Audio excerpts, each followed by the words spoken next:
Pada suatu hari yang penuh berkah, Rasulullah duduk bersama para sahabatnya dalam sebuah majelis ilmu. Wajah-wajah para sahabat bersinar karena kerinduan akan ilmu yang mengalir dari lisan Rasulullah yang selalu membawa petunjuk dari Allah. Di antara topik yang disampaikan hari itu, Rasulullah mulai bercerita tentang seorang hamba Allah yang mulia dan kisah yang begitu menakjubkan, yaitu tentang Dzulqarnain dan dinding besar yang ia bangun. Rasulullah memulai kisahnya dengan suara yang tenang namun penuh wibawa, sehingga setiap sahabat terdiam dan memperhatikan dengan penuh perhatian. Beliau menjelaskan bahwa Dzulqarnain adalah seorang pemimpin yang sangat adil dan kuat. Ia bukan sekadar raja biasa, melainkan seseorang yang dikaruniai oleh Allah kemampuan untuk menjelajahi bumi, dari barat hingga ke timur.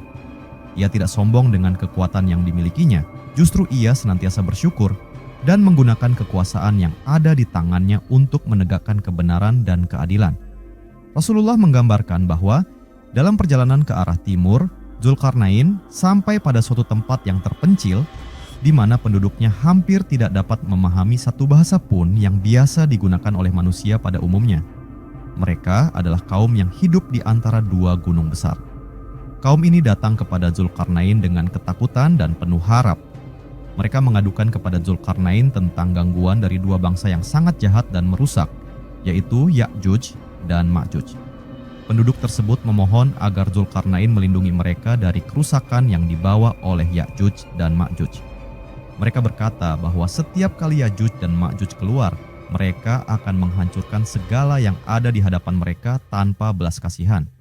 Mereka merusak tanaman, membunuh binatang ternak, bahkan menghancurkan tempat tinggal manusia. Dalam ketakutan yang mendalam, mereka meminta agar Dzulqarnain membangun benteng atau penghalang agar mereka selamat dari kehancuran. Rasulullah kemudian menceritakan bahwa Dzulqarnain tidak meminta imbalan dari mereka. Ia berkata bahwa kekuatan dan rahmat dari Allah sudah cukup baginya.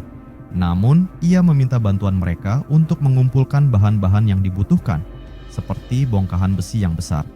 Setelah besi-besi itu dikumpulkan dalam jumlah banyak, Dzulqarnain mulai membangun dinding itu dengan teknik yang luar biasa. Ia menyuruh mereka menumpuk besi hingga membentuk dua lereng gunung yang tertutup. Setelah itu, ia meniupkan api besar untuk memanaskan besi-besi tersebut sampai merah membara. Kemudian ia mencurahkan cairan tembaga ke atasnya hingga seluruh struktur itu menjadi keras dan kokoh tak tertembus. Rasulullah menggambarkan dengan rinci bahwa dinding yang dibangun oleh Dzulqarnain itu sangat tinggi dan kuat. Ya'juj dan Ma'juj tidak dapat memanjatnya dan tidak bisa pula melubanginya. Dzulqarnain berkata bahwa dinding itu adalah rahmat dari Tuhannya. Namun, ia juga menjelaskan bahwa suatu hari nanti, bila waktunya telah datang, Allah akan menghancurkan dinding itu, dan Ya'juj serta Ma'juj akan keluar kembali. Ketika itu terjadi, mereka akan menyebar di seluruh muka bumi dan membawa kehancuran besar sebagai salah satu tanda dari dekatnya hari kiamat. Rasulullah menjelaskan kisah ini bukan hanya sebagai cerita masa lalu, tetapi sebagai peringatan dan pelajaran. Beliau mengingatkan para sahabat bahwa kekuasaan dan kekuatan sejati adalah yang digunakan dalam ketaatan kepada Allah. Dzulqarnain adalah teladan bagi pemimpin dan umat manusia bahwa kejayaan dunia harus diarahkan kepada pengabdian kepada Tuhan, bukan untuk menindas dan berbuat kerusakan.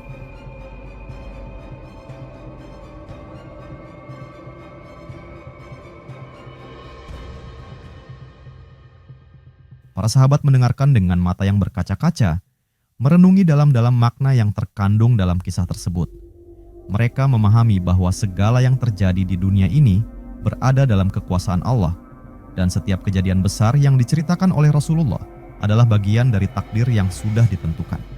Demikianlah kisah yang disampaikan oleh Rasulullah kepada para sahabatnya tentang Dzulqarnain dan dinding yang membatasi Ya'juj dan Ma'juj, kisah yang syarat hikmah, menggugah kesadaran dan mengingatkan bahwa pada akhirnya semua akan kembali kepada keputusan dan kehendak Allah. Rasulullah melanjutkan kisahnya dengan nada suara yang semakin dalam, membangkitkan rasa penasaran dan harap dari para sahabat. Beliau menjelaskan bahwa setelah pembangunan dinding selesai, kaum di antara dua gunung itu hidup dalam ketenangan dan keamanan. Tidak ada lagi gangguan dari Ya'juj dan Ma'juj. Mereka bisa bercocok tanam, memelihara ternak, dan membesarkan anak-anak mereka tanpa rasa takut. Kehidupan mereka berubah dari penderitaan menjadi kedamaian, berkat rahmat Allah melalui kepemimpinan Zulkarnain. Namun, Rasulullah juga tidak lupa memperingatkan. Beliau berkata bahwa suatu saat nanti, dinding yang kokoh itu akan mulai retak. Hari itu belum datang, tapi akan tiba masanya. Ketika Allah menghendaki, dinding itu akan hancur, dan Ya'juj serta Ma'juj akan bebas. Mereka akan menyebar ke seluruh penjuru dunia dengan kecepatan dan kekuatan yang mencengangkan. Seperti ombak yang bergulung besar, mereka tidak akan bisa ditahan oleh kekuatan manusia. Rasulullah menggambarkan dengan penuh kewaspadaan bahwa Ya'juj dan Ma'juj akan menyerbu dari segala arah. Mereka akan meminum air dari danau-danau besar hingga kering. Mereka akan memakan habis tumbuhan dan menghancurkan kehidupan yang mereka lewati. Sampai akhirnya, mereka akan mengangkat kepala ke langit dan berkata dengan sombong bahwa mereka telah menguasai bumi dan hampir menjangkau langit. Para sahabat mendengar ini dengan penuh ketegangan, beberapa bahkan menundukkan kepala dengan wajah cemas. Namun, Rasulullah tidak membiarkan mereka larut dalam ketakutan. Beliau menegaskan bahwa Ya'juj dan Ma'juj, sekuat apapun mereka, tetap berada di bawah kekuasaan Allah. Ketika Allah berkehendak, mereka akan dibinasakan dengan cara yang tidak disangka-sangka. Allah akan mengirimkan makhluk kecil seperti ulat atau cacing yang menyerang leher-leher mereka hingga mereka mati bergelimpangan dalam satu malam. Tidak satu pun dari mereka yang akan selamat. Rasulullah menutup kisah itu dengan mengingatkan bahwa semua kejadian besar ini adalah bagian dari tanda-tanda hari kiamat. Umat Islam harus mempersiapkan diri bukan dengan ketakutan, tetapi dengan iman yang kokoh, amal yang ikhlas, dan ketaatan yang tulus. Kisah Zulkarnain, Ya'juj dan Ma'juj bukan hanya untuk diketahui, tetapi untuk direnungkan dan dijadikan bekal dalam menghadapi masa depan yang penuh ujian. Ketika majelis itu berakhir, para sahabat tidak segera berdiri. Mereka termenung, membayangkan betapa besar kuasa Allah dan betapa pentingnya peran manusia untuk tetap berada di jalan kebenaran. Kisah yang dibawa oleh Rasulullah itu hidup dalam hati mereka, menjadi bagian dari kekuatan spiritual yang memperteguh keyakinan mereka akan hari akhir dan keadilan ilahi yang pasti datang. Setelah menyampaikan bagian akhir dari kisah kehancuran Ya'juj dan Ma'juj, Rasulullah memandang wajah para sahabatnya satu persatu. Beliau melihat kekhusyukan dan rasa takjub yang membekas dalam sanubari mereka. Dengan penuh kelembutan, Rasulullah kembali menegaskan bahwa segala kisah ini bukanlah dongeng masa lalu, melainkan realita yang akan terjadi dengan izin Allah. Hal itu adalah bagian dari rencana besar Sang Pencipta dalam menutup lembar kehidupan dunia dan membuka tirai kehidupan akhirat. Rasulullah kemudian menyambung dengan menjelaskan bahwa ketika Ya'juj dan Ma'juj telah dibinasakan oleh Allah, bumi akan dipenuhi dengan bangkai mereka. Jumlah mereka begitu banyak sehingga tanah akan tertutup oleh tubuh-tubuh mereka yang membusuk. Aroma busuk akan memenuhi udara, membuat bumi seolah-olah tidak layak dihuni. Maka Rasulullah berkata, Allah akan mengirimkan burung-burung besar seperti leher unta. Burung-burung itu akan membawa jasad-jasad Ya'juj dan Ma'juj, kemudian melemparkannya ke tempat yang dikehendaki Allah, membersihkan bumi dari kehancuran dan bau yang menyengat. Rasulullah juga menyampaikan bahwa setelah masa itu berlalu, dunia akan kembali dihuni dalam ketenangan sejenak. Hujan akan turun dari langit, menyucikan bumi, membuatnya subur kembali, menumbuhkan tanaman, dan membawa kehidupan baru. Namun, kedamaian itu hanyalah sebagian kecil dari waktu yang tersisa, karena kiamat telah dekat. Beliau menjelaskan bahwa keluarnya Ya'juj dan Ma'juj merupakan salah satu dari tanda-tanda besar hari kiamat yang disebut dalam wahyu.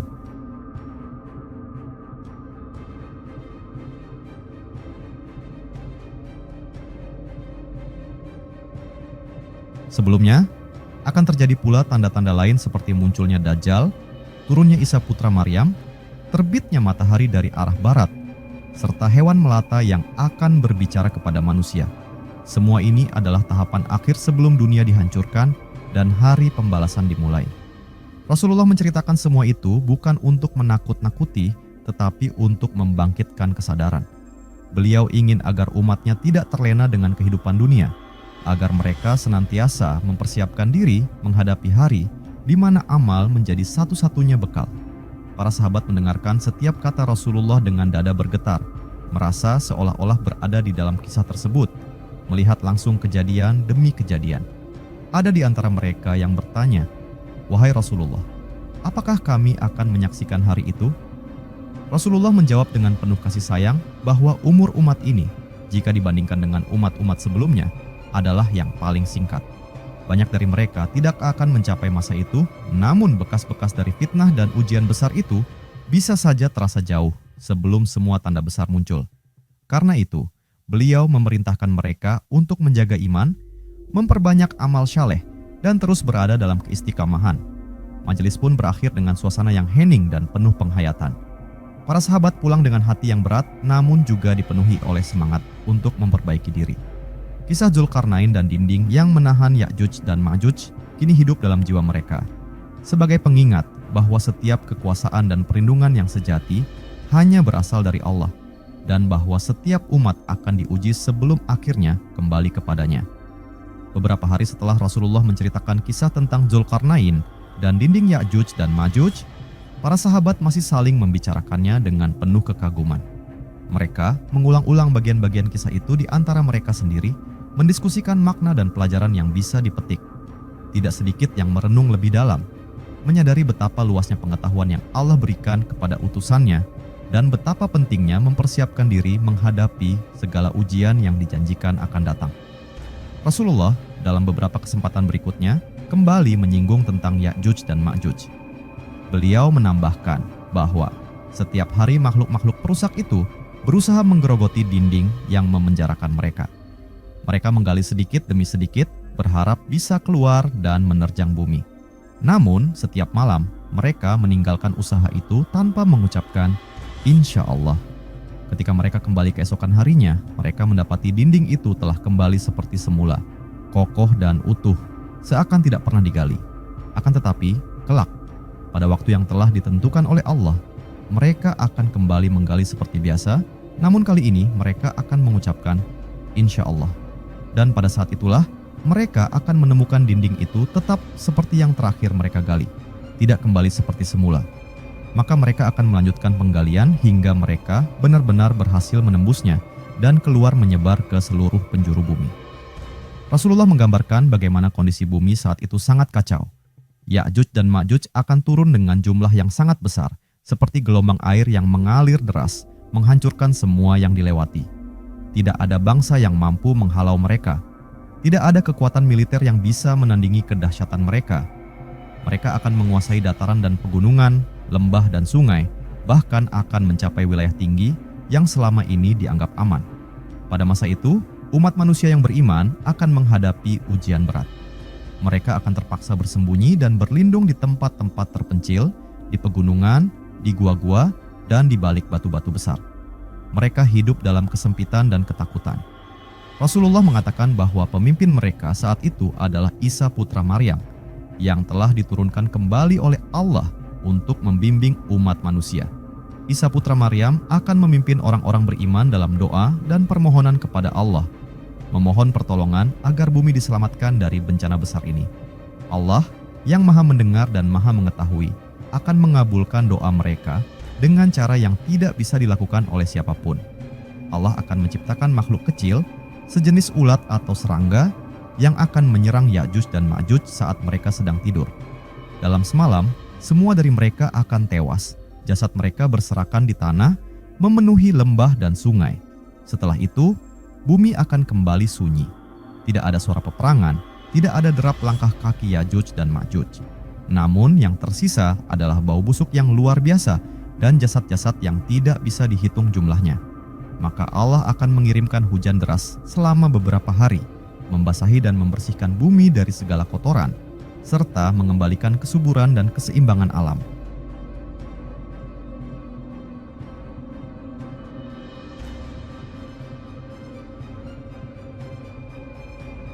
Rasulullah menyampaikan semua itu dengan penuh kesungguhan. Para sahabat menyimaknya dengan hati yang lapang dan pikiran yang terbuka. Mereka tahu bahwa apa yang Rasulullah sampaikan adalah kebenaran, karena berasal dari wahyu dan ilmu yang tidak mungkin salah. Maka mereka semakin giat dalam beribadah, semakin kuat dalam menjaga iman, dan semakin berhati-hati dalam menjalani hidup. Kisah Dzulkarnain, dinding besi, dan kebangkitan Ya'juj dan Ma'juj tidak hanya menjadi kisah yang dituturkan, tetapi menjadi pelajaran abadi. Ia mengajarkan tentang pentingnya kepemimpinan yang adil, tentang bahaya fitnah besar, dan tentang keagungan kuasa Allah atas segala sesuatu. Di dalamnya ada pesan untuk tidak sombong dengan kekuatan dan selalu bergantung kepada Allah dalam segala keadaan.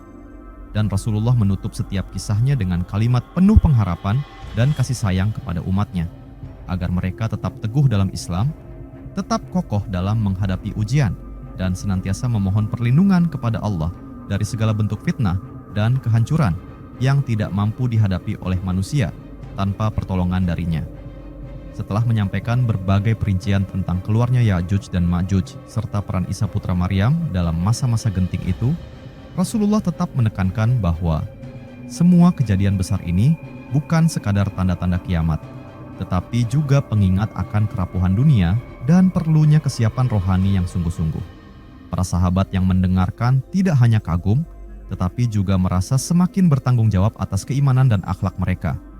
Mereka tahu bahwa mereka adalah bagian dari umat akhir zaman, dan bisa jadi banyak di antara tanda-tanda besar itu akan terjadi di masa umat ini. Rasulullah pun melanjutkan bahwa setelah Ya'juj dan Ma'juj dibinasakan dan bumi dibersihkan kembali, masa itu akan menjadi masa keemasan terakhir bagi umat manusia. Di bawah kepemimpinan Isa putra Maryam, keadilan akan ditegakkan. Tidak akan ada lagi peperangan karena Isa akan menghancurkan salib, membunuh Dajjal, dan menghapuskan jizyah. Semua manusia diajak kembali kepada tauhid, menyembah Allah yang Maha Esa tanpa sekutu. Islam akan tersebar dengan damai ke seluruh penjuru bumi, dan setiap sudut dunia akan dipenuhi dengan keberkahan. Rasulullah menjelaskan bahwa bumi saat itu akan mengeluarkan hasilnya dengan sempurna. Buah-buahan akan tumbuh besar, susu hewan melimpah, dan kehidupan manusia akan dipenuhi kecukupan. Anak-anak akan bermain dengan binatang buas tanpa rasa takut. Tidak ada kebencian, tidak ada pengkhianatan, tidak ada permusuhan. Semua manusia hidup dalam kebaikan dan kedamaian yang belum pernah dirasakan sejak zaman para nabi terdahulu. Namun, masa keemasan itu pun tidak akan berlangsung selamanya. Rasulullah mengatakan bahwa setelah Isa wafat, waktu akan terus berjalan menuju akhir yang pasti. Akan datang angin lembut dari arah Yaman yang diperintahkan oleh Allah untuk mencabut nyawa setiap orang yang masih memiliki keimanan di dalam hatinya, walau hanya seberat biji sawi. Angin itu akan menyebar ke seluruh penjuru bumi, melewati setiap rumah, setiap lembah, setiap sudut, dan tidak akan meninggalkan satu pun orang beriman hidup di bumi. Setelah itu, yang tersisa hanyalah manusia-manusia terburuk, orang-orang yang tidak mengenal kebaikan, yang tidak menyebut nama Allah, dan yang hidup dalam kegelapan moral. Pada mereka, kiamat yang sesungguhnya akan ditimpakan. Gunung-gunung akan hancur, langit akan terbelah, bintang-bintang berjatuhan, dan bumi akan diguncang hebat. Maka itulah saatnya seluruh alam semesta berakhir, dan manusia akan dibangkitkan kembali untuk menghadapi pengadilan Allah di hari kiamat. Rasulullah menyampaikan semuanya dengan penuh ketegasan, namun dibalut dengan kasih sayang yang dalam. Beliau tidak ingin umatnya lalai. Beliau tidak ingin umatnya hanya menjadi penonton dalam sejarah besar itu. Maka beliau menasihati agar setiap muslim senantiasa menjaga salat, memperbanyak zikir, menjauhi maksiat, dan menyiapkan diri dengan amal syaleh yang ikhlas. Karena tidak ada yang tahu kapan masa-masa besar itu akan datang.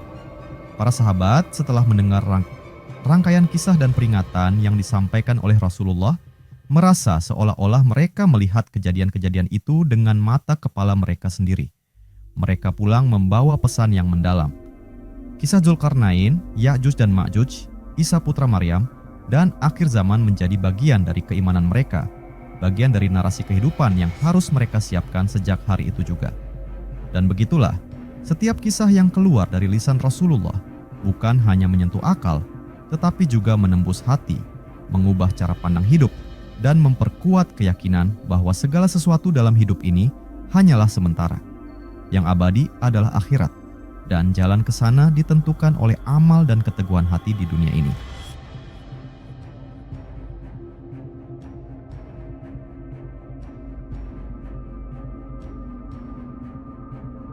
Beberapa hari kemudian, dalam majelis yang lain, para sahabat kembali berkumpul mengelilingi Rasulullah dengan penuh rasa haus akan ilmu. Wajah-wajah mereka tampak lebih serius dari biasanya, karena kisah yang telah disampaikan sebelumnya tentang Zulkarnain dan Ya'juj serta Ma'juj masih membekas dalam ingatan dan perasaan mereka. Kali ini, Rasulullah melanjutkan penjelasan tentang apa yang terjadi setelah masa keemasan di bawah kepemimpinan Isa putra Maryam dan bagaimana tanda-tanda akhir zaman semakin mendekat satu persatu. Rasulullah menjelaskan bahwa salah satu tanda akhir zaman yang muncul setelah wafatnya Isa adalah hilangnya ilmu agama.